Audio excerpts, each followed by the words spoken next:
Hello friends. आज के video में हम बात करेंगे आईटीसी के बारे में। यहाँ पे स्टॉक में काफ़ी बड़ी खबर निकल के आ रही है, जिसके चलते आने वाले टाइम में आपको इसकी चाल डिसाइड होते हुए नजर आएगी। तो क्या अब आपको गिरावट का दौर थमता हुआ नजर आएगा जो सिगरेट प्राइस हाइक की वजह से हुई थी, या फिर और अभी गिरावट बाकी है, वो जानने की कोशिश करेंगे इस वीडियो में। फिर बात करेंगे हिंदुस्तान कॉपर के बारे में।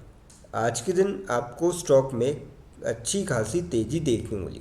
अब ये तेज़ी क्यों बनी, इसके पीछे की वजह जानेंगे, और साथ में ये भी जानेंगे कि स्टॉक में अब आपको जो है यहाँ पे थोड़ा करेक्शन देखने को मिल सकता है या फिर फर्दर और तेज़ी देखने को मिल सकती है, क्योंकि पिछले कुछ टाइम में काफ़ी तगड़ा यहाँ पे भाग चुका है स्टॉक। फिर बात करेंगे इरेडा के बारे में। इरेडा में भी आज आपको अच्छी खासी तेज़ी देखने को मिली थी, करीबन 4-1% की। तो ये तेज़ी के पीछे की वजह जानेंगे क्यों बनी, और साथ में ये भी जानने की कोशिश करेंगे क्या आने वाले टाइम में भी आपको स्टॉक में ऐसी ही तेज़ी जारी रहते हुए देखने को मिल सकती है, या फिर ये टेम्पररी थी।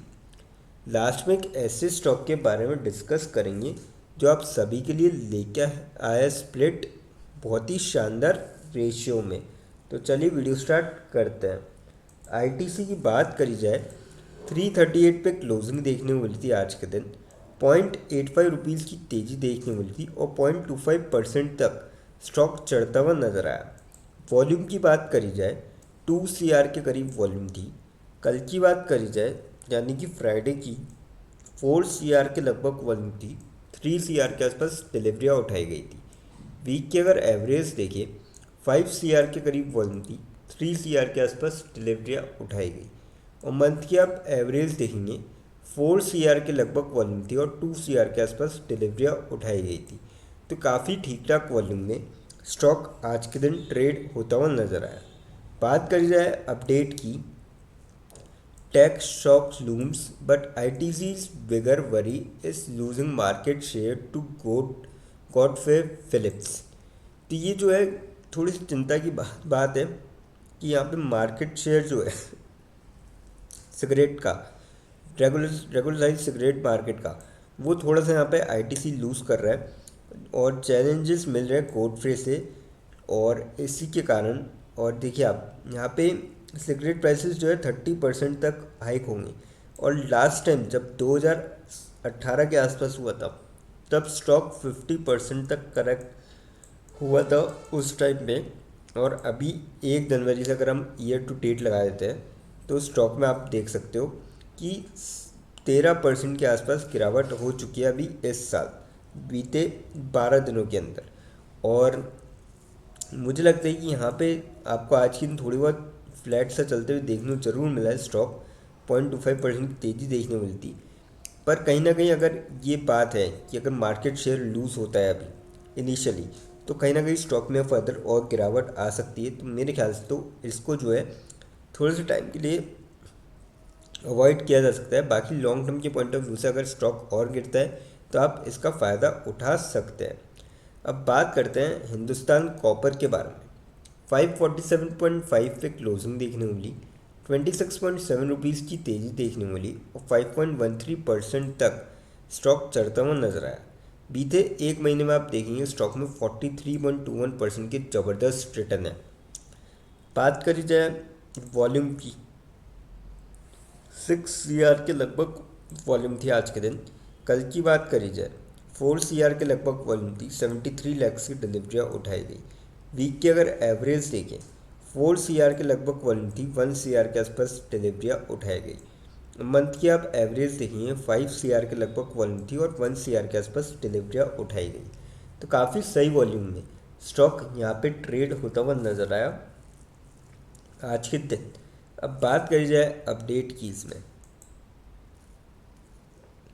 Metal shares in focus, Hindustan copper H Z L, यानी कि Hindustan zinc, Vedanta SAIL rally up to 4%। अब देखिए मेटल स्टॉक्स तो आज सारे आपको देखने को मिले।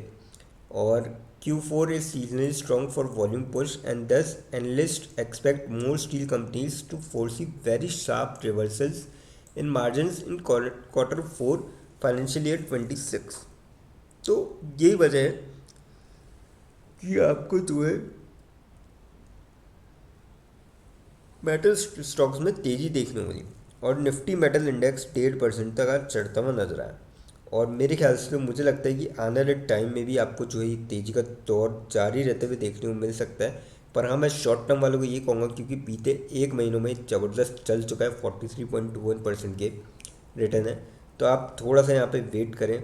बाकी अगर किसी को लेना चाहे तो स्टॉप लॉस के साथ ले सकता है, 500 का स्टॉप लॉस लगा के ले सकता है। लॉन्ग टर्म के पॉइंट ऑफ व्यू से अच्छा स्टॉक बन सकता है ये। अब बात करते हैं इरेडा के बारे में। 141.95 पे क्लोजिंग देखने को मिली, 5.34 रुपीज़ की तेज़ी देखने को मिली और 4% तक स्टॉक ऑलमोस्ट चढ़ता हुआ नजर आया। वॉल्यूम की बात करी जाए स्टॉक में 5 CR के लगभग वॉल्यूम थी, काफ़ी ज़बरदस्त वॉल्यूम थी। कल की बात करी जाए 2 CR के आसपास वॉल्यूम थी और 45 लैक्स की डिलीवरी उठाई गई। वीक की अगर एवरेज देखिए 1 CR के करीब वॉल्यूम थी, 38 लैक्स की डिलीवरियाँ उठाई गई। मंथ की आप एवरेज देखेंगे 95 लैक्स के आसपास वॉल्यूम थी और 31 लैक्स की डिलीवरियाँ उठाई गई थी।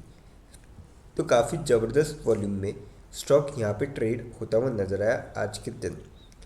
अब बात करी जाए अपडेट की, जो तेज़ी बनी थी।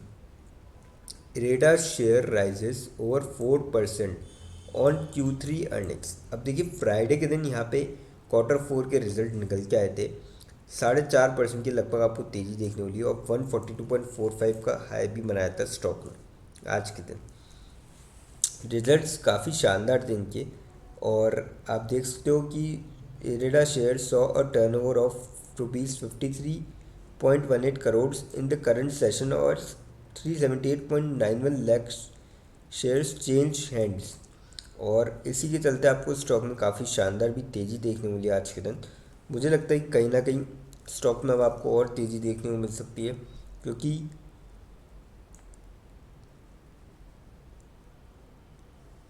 जो नेट प्रॉफिट था वो 37.5% ईयर ऑन ईयर बेसिस तक बढ़ता हुआ नजर आया था। तो ये काफ़ी बढ़िया बात है, जिसके कारण आपको आज की तेज़ी देखने को मिली और आगे भी मुझे लगता है कि तेज़ी का दौर जारी रहते हुए देखने को मिल सकता है। तो मेरे ख्याल से तो इस स्टॉक में जो है लॉन्ग टर्म के पॉइंट ऑफ व्यू से बाइंग करी जा सकती है।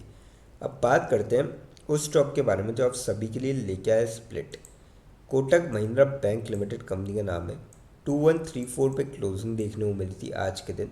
7.2 रुपीज़ की तेज़ी देखने को मिली और 0.34% तक स्टॉक चढ़ता हुआ नजर आया। 5 दिन में 3% के आसपास नेगेटिव रिटर्न, महीने भर में 2% के आसपास नेगेटिव रिटर्न। पर अगर आप मैक्स में देखेंगे लॉन्ग रन में 88,816% के ज़बरदस्त रिटर्न दिखाए हैं बैंक, जिसके चलते यहाँ पे स्प्लिट का अनाउंस किया है। ओल्ड फेस वैल्यू जो है 5 रुपये, नई कर जाएगी 1 रुपये, यानी कि जिसके पास भी एक शेयर होगा बैंक का उसको 5 शेयर मिलते हुए नजर आएंगे। जिसके लिए बैंक ने एक्सप्लिट डेट रखी है 14 जनवरी 2026। तो जिसके भी डीमेट अकाउंट में 14 जनवरी से पहले शेयर आते हैं वो सभी स्प्लिट के लिए एलिजिबल होंगे। अब देखिए फ्रेंड्स, जो बैंक के रिटर्न है वो काफ़ी ज़बरदस्त है यहाँ पर, लेकिन कोई भी इन्वेस्टमेंट करने से पहले फाइनेंशियल एडवाइज़र से कंसल्ट करें या फिर खुद की रिसर्च करें, क्योंकि ये वीडियो नॉलेज के पर्पज़ के लिए, इन्वेस्टमेंट पर्पज़ के लिए। दोस्तों अगर वीडियो अच्छी लगी हो तो चैनल को लाइक और सब्सक्राइब जरूर करें, ताकि आने वाले टाइम में आपको जो है और भी ऐसे अपडेट्स मिलते रहें। थैंक यू दोस्तों।